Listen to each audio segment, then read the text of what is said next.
guys, welcome back to channel 3 Rocks. I'm back with yet another video.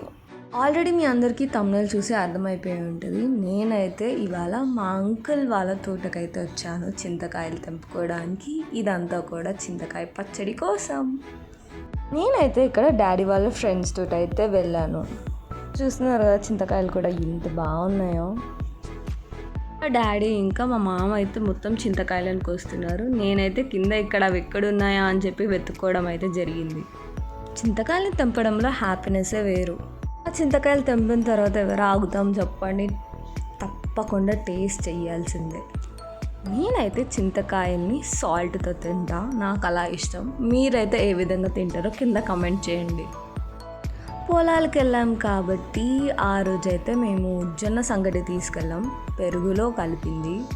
నేనైతే ఇంతకుముందు ఎప్పుడు taste చేయలేదు, ఆ రోజు ఫస్ట్ టైం తిన్నా. కానీ ఆ రోజు నుంచి అయితే నేను ఇప్పటికీ తింటూనే ఉన్నా. అంత నచ్చింది నాకు. ట్రై చేయని వాళ్ళు ఉంటే తప్పకుండా అది ట్రై చేయండి.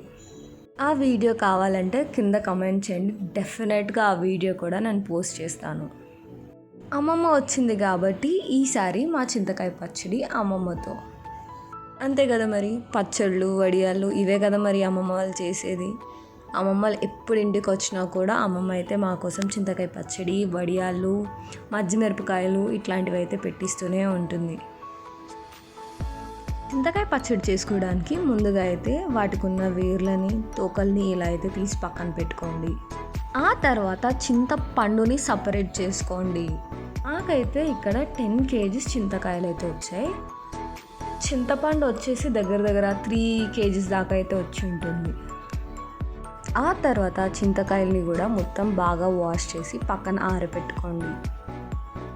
అలానే పండు మిర్చి కూడా బాగా వాష్ చేసి పక్కన పెట్టుకోండి. క్లీన్ చేసి పెట్టుకున్న వీటిని బాగా డ్రై చేసుకోండి. మిరపకాయలు ఇంకా చింతకాయలు కూడా మొత్తం ఈ విధంగా ఆరిపోయాక పచ్చడిని అయితే చేసుకోవడం స్టార్ట్ చేసాం. అయితే ఇక్కడ పండు మిర్చిని అయితే తీసుకోవడం జరిగింది. నేనైతే ఇక్కడ 1 kg మెంతుల్ని బాగా వేయించి అయితే పౌడర్ చేసి పక్కన పెట్టుకున్నాను. ఇది గోల్డెన్ బ్రౌన్ కలర్ వచ్చేదాకా అయితే వేయించుకోండి. ఆ తర్వాత మనం ముందు కడిగి పెట్టుకున్న చింతకాయలన్నిటినీ కూడా రోల్లో వేసి దంచుకుందాం. మిక్సీలో అయితే అస్సలు వేయకండి, మిక్సీ జార్ మొత్తం కూడా ఖరాబ్ అయిపోతుంది. ఇప్పుడు రోల్లోకి అయితే కొన్ని చింతకాయలని అయితే వేసుకొని దంచుకోండి. 10 kgల చింతకాయల కోసం మేమైతే ఇక్కడ 5 kgల పండు మిరపకాయలను అయితే తీసుకున్నాం.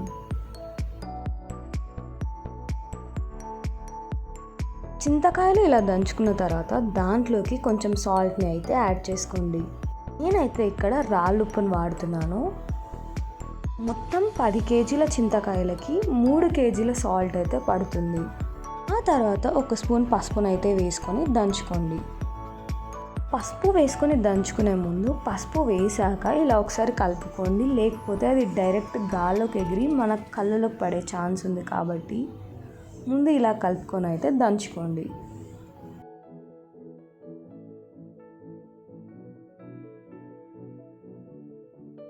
ఆ తర్వాత మనం ముందుగా చేసి పెట్టుకున్న మెంతుల పొడిలోకి అయితే ఇలా వాటర్ని యాడ్ చేసుకొని లంప్స్ లేకుండా కలుపుకోండి.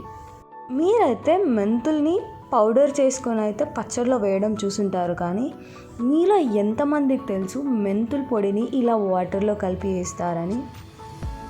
మీరు ఈ ప్రాసెస్ని ఇంకెక్కడన్నా చూసారా, లేకపోతే మీలో ఎవరికన్నా తెలుసా? కింద కమెంట్ సెక్షన్లో కమెంట్ చేయండి.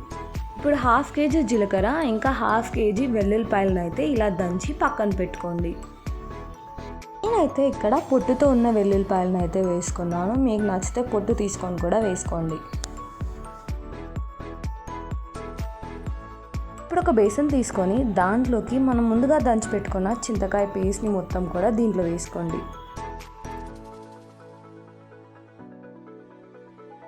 ఆ తర్వాత మెంతుల పేస్ట్ని అయితే వేసుకోండి. ఇప్పుడు దీంట్లోకి పండుమిర్చి పేస్ట్ని అయితే వేసుకోండి. ఇప్పుడు దీన్ని మొత్తం కూడా బాగా కలిపి పక్కన పెట్టుకోండి. ప్రాసెస్ని మళ్ళీ రిపీట్ చేయండి.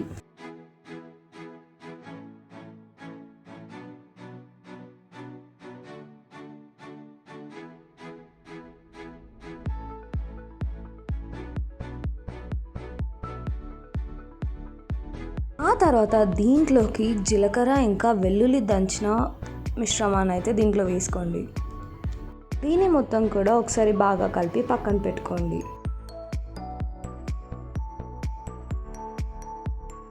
ఆ కలరు, ఫ్లేవర్, టేస్ట్ అయితే అద్దరిపోతుంది. మీలో ఎంతమంది చింతకాయ ఫ్యాన్స్ ఉన్నారు? చింతకాయ పచ్చడి చేసుకున్న తర్వాత అయితే ఇలా జాడీలోకి షిఫ్ట్ చేసుకోండి. ఎందుకంటే మనం ఉప్పు వేసి దంచుకుంటాం కాబట్టి ఉప్పు మొత్తం కూడా స్టీల్ కానీ అల్యూమినియం బౌల్స్ని కానీ తినేస్తుంది. మీరు చూస్తుంటారు మొత్తం బ్లాక్ అయిపోవడం కానీ ఇట్లాంటివి మొత్తం ఉప్పు వల్లనే జరుగుతుంది. కాబట్టి ఇలా బౌల్స్లో ఉంచకుండా ఇలా జాడీలోకి అయితే షిఫ్ట్ చేసుకోండి. ఏంటి మళ్ళీ ఇలాంటి బాక్సెస్లో చింతకాయ పచ్చడి ప్యాక్ చేస్తున్నాం అనుకుంటున్నారా? ఆబ్వియస్గా చింతకాయ పచ్చడి పెట్టిన తర్వాత చింతకాయ పచ్చడిని అయితే మా డాడీ వాళ్ళ ఫ్రెండ్స్కి, రిలేటివ్స్కి అయితే పంచడం జరుగుతుంది.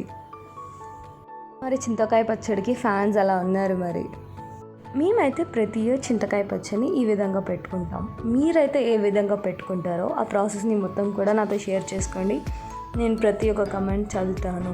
చింతకాయ పెట్టిన గిన్నెలో అయితే వేడి వేడి అన్నం, కొంచెం చింతకాయ పచ్చడి అలా నెయ్యి వేసుకొని తింటే అద్దరిపోతుంది. మీలో ఎంతమందికి ఇలా తినడం ఇష్టం? చింతకాయ పచ్చడి పెట్టుకున్న తర్వాత అయితే ఇలా ముద్దలు తినాల్సిందే. చింతకాయ పచ్చడి ఇష్టం లేని వాళ్ళు కూడా ఒక్క ముద్దతో అయితే ఆపరు. ఖచ్చితంగా 3-4 ముద్దలు తినాల్సిందే. ఈ వీడియో నచ్చితే ఏం చాలో తెలుసు కదా. Do like, share, comment and subscribe to channel 3 Rocks and don't forget to click the bell icon. Bye guys, see you in the next video.